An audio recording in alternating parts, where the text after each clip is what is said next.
कि भारत अब अकेले इस मामले को नहीं लेकर चलने वाला है।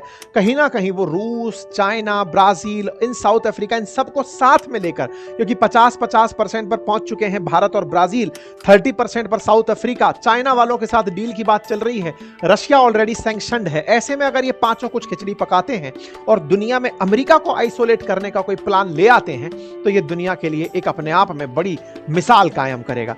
तब आता है जब भारत जैसे सोए शेर को अमेरिका जगा देता है। यह बात मैं इसलिए कह रहा हूं क्योंकि लगातार लंबे समय से गलत बयानबाजी कर रहे ट्रंप को उम्मीद नहीं थी कि भारत रिटेलिएशन में यह सब कर देगा। कैसा रिटेलिएशन?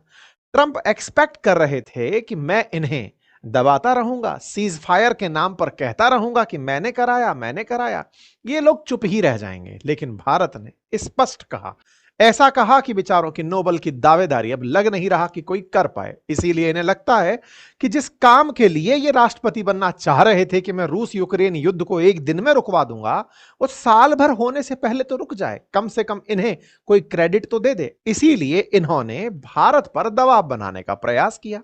कैसा दबाव? भारत पर दबाव यह कि आप रूस से तेल खरीदकर उसे धन दे रहे हैं, जिस धन का उपयोग रूस यूक्रेन के अंदर गोले गिराने में कर रहा है।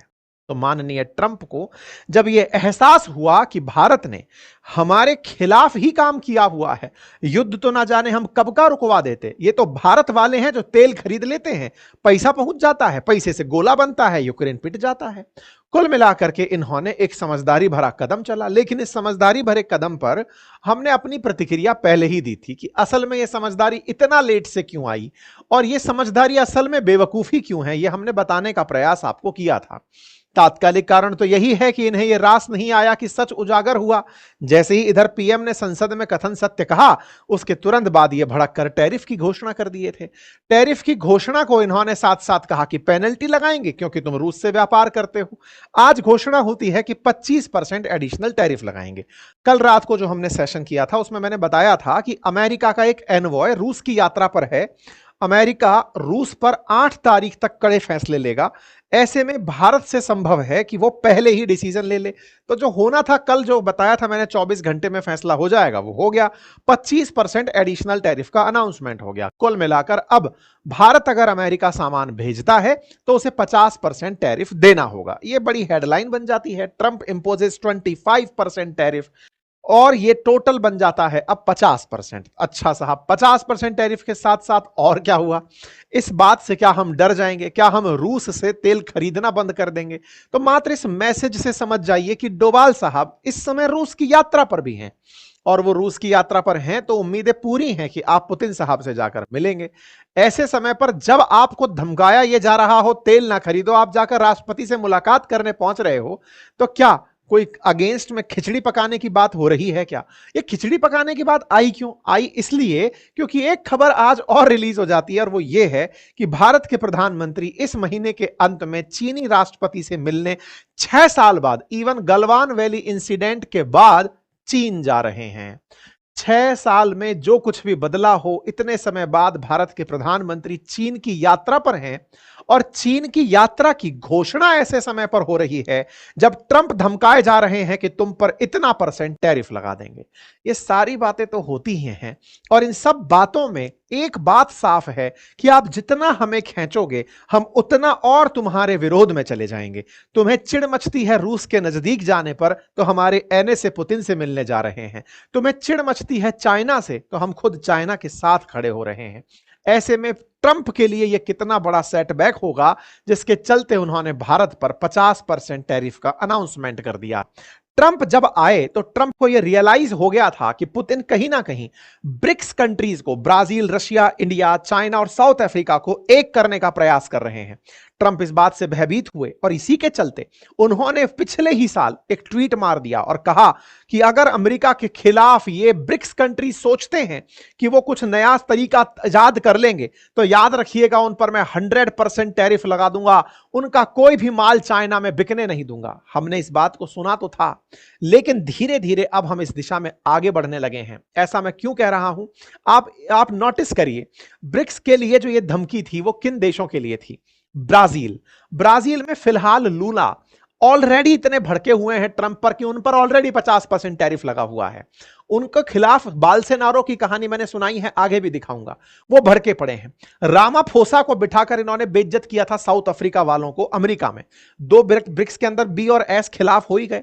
अब आरआईसी में आप जानते हैं रशिया के खिलाफ भड़के पड़े हैं, इंडिया के खिलाफ हो चुके हैं, चाइना तो पहले ही कॉम्पिटिटर है। तो ये पांचों देश एक हो रखे हैं और ऐसे में इन पांचों देशों की ही कहानी अब बड़ी कहानी बन रही है। और इसी के चलते ईरान ऑब्जर्वर लिखता है ट्रंप का पागलपन देखने वाला होगा, क्योंकि ये उन्हें बैकफायर कर जाएगा, क्योंकि भारत के प्रधानमंत्री 6 साल बाद चीन की यात्रा पर जा रहे हैं।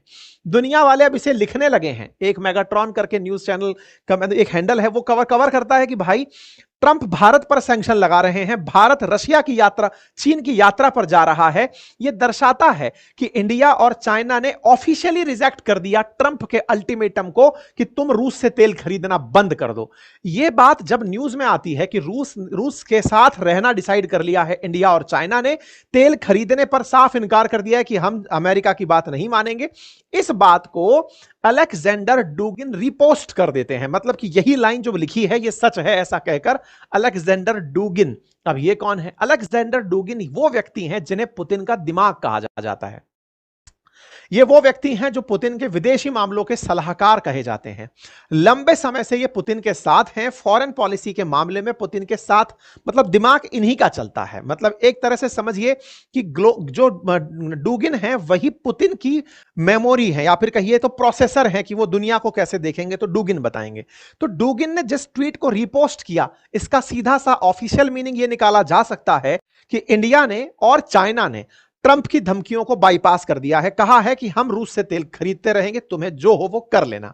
ऐसे में भारत इतना बड़ा कदम अगर उठा रहा है तो इसके पीछे कहीं ना कहीं ब्रिक्स की कोई साझा रणनीति होगी।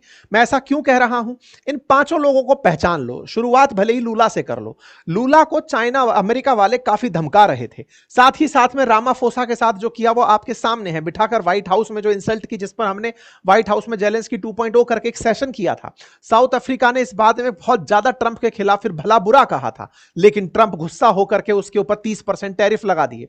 ऐसे में लूला की अगर बात करें तो बाल्सेनारो को बचाने के लिए लूला के खिलाफ इन्होंने अपनी तरफ से एक्शन लिया था। अपनी पाठशाला पर हमने इस पर सेशन किया था कि अफ्रीका और ब्राजील, अमेरिका और ब्राजील झगड़ क्यों रहे हैं, और उस झगड़े के चलते ब्राजील पर भी इन्होंने 50% टैरिफ लगा दिया था। वो लूला जो अब ये कह रहे हैं कि अमेरिका वालों सुन लो, ट्रंप से तो मैं बात भी नहीं करूंगा, क्योंकि ट्रंप ने बयान में यह कह दिया था कि मैं ब्राजील पर 50% टैरिफ लगा रहा हूं, लूला मुझसे बात करने आएंगे। लूला ने कहा सुनो बेटा, बात तो छोड़ो, तुम हमसे बात कर लेना, हम तुमसे बात नहीं करेंगे। ऐसा कह के लूला अपना एक बयान दे देते हैं और वो कहते हैं कि मैं ट्रंप से बात नहीं करूंगा, अगर मुझे बात ही करनी है तो मैं पुतिन से करूंगा, मैं शी जिनपिंग से करूंगा, मैं मोदी से करूंगा। मतलब एक तरह से ब्रिक्स के ये पांचों नेशन अमेरिका के खिलाफ अब प्रताड़ित भी, अमेरिका से प्रताड़ित भी हो चुके हैं और अमेरिका के खिलाफ एक भी होने का सोच सकते हैं। ऐसे समय पर सोचना जब लूला तो लंबे समय से साइन दे रहे हो कि मैं तो अमेरिका के खिलाफ ही हूं। ऐसे में इन लोगों का, लूला हो या रामाफोसा, इनका मोदी जी के साथ होना यह दर्शाता है कि कहीं ना कहीं कुछ ऐसा खिचड़ी पक रहा है जहां ये पांचों देश अमेरिका को काउंटर करने की कोई साझा रणनीति ला सकते हैं। पिछली बार जब कजान में ब्रिक्स की बैठक हुई थी तब एक नकली नोट ब्रिक्स करेंसी के नाम पर जारी किया गया था, जिससे ट्रंप मचल गए थे। कहीं ये सच्चाई ना हो जाए, ये देखने वाली बात होगी, क्योंकि ब्रिक्स के पांचों की पांचों जो फाउंडिंग मेंबर हैं वो इस समय इनसे तने हुए हैं। इनके खिलाफ कुछ भी अब नया रास्ता उठा सकते हैं। भारत 25% एडिशनल टैरिफ का वेलकम कर रहा है कि ठीक है सर, आपको लगता है 25% टैरिफ लगाना था, लगाइए, लेकिन याद रखिएगा India will take all actions necessary to protect its national interest. साथियों, यह काम बहुत पहले हो जाना चाहिए था। भारत को ट्रंप के झूठ के खिलाफ पहले ही खड़ा हो जाना चाहिए था, लेकिन देर से आए दुरुस्त आए। समस्त भारतीयों को आवश्यकता है यह समझने की कि नव उपनिवेशवाद के इस दौर में जब भारत अपनी जरूरतों की पूर्ति के लिए रूस से तेल खरीद रहा है, ना केवल खरीद रहा है बल्कि दुनिया में तेल की कीमतों में स्थिरता लाता है। स्थिरता क्यों? क्योंकि एक तरफ जब वेस्टर्न वर्ल्ड ने रूस से तेल खरीदना बंद किया तो उन्होंने जो पहले से परंपरागत स्रोत थे, चाहे गल्फ कंट्रीज या वेनेजुएला जैसे देश, वहां से तेल खरीद करके रास्ता परिवर्तित कर दिया था, तेल को प्रभावित कर दिया था। भारत ने तो दुनिया में तेल की कीमतों को बरकरार रखने में मदद दी है, लेकिन अमेरिका वाले इस बात को नहीं समझते। तो भारत ने कहा कि हम अपने हितों का ख्याल पूरी तरह से रखेंगे। देखना होगा साथियों, आने वाले समय में भारत पर अत्यधिक कितने टैरिफ लगाए जा सकते हैं। मेरा मानना है कि ये कहीं ना कहीं 1.5 महीने के भीतर भीतर 100% टैरिफ का एक बार तो हमें टेस्ट दिलाएंगे। हालांकि टिक नहीं पाएंगे।